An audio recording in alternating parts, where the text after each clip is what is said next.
Vat problemytės dažniausiai ir yra su tėvais. Nes tėvaigi bijo visko labai, jie bijo. O vaikas nori visko. Tai aš vis laik sakau, paleiskime tos vaikus ir leiskime jiem augti taip, kaip jie mato tą pasaulį.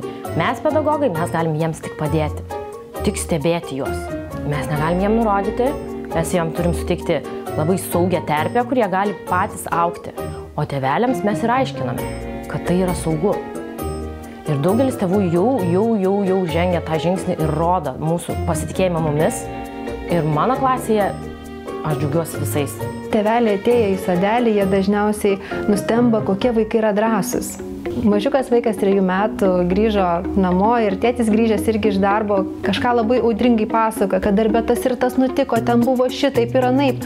O tas mažiukas Piplys 3 metų priėjo prie tėčio ir sako, tėti, mes kalbame ramiu balsu. Tai ir sako tas tėtis, taip ir žagtelėjo vietoje, kad 3 metų vaikas jį sugebėjo sustabdyti ir jis iš tiesų visą tai pasakė vėliau ramiu balsu. Ir tėtis į jį sureagavo. Todėl ir klasėje mes mokomės, kaip sustabdyti situacijas, kur yra tinkamas, kur netinkamas elgesys. Ir iš tiesų tokiu būdu vaikai ugdo ir tėvelius. Mes labai mokomės empatijos, kad vienas kitą suprastumėm. Pas mus yra labai svarbus emocinis intelektas.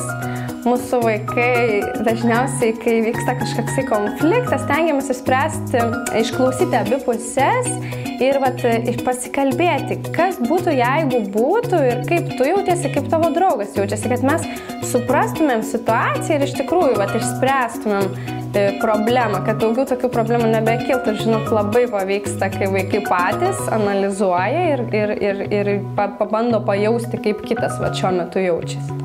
Tėvai mokosi su vaikais kartu ir be tėvų pagalbos mums būtų tikrai sunku.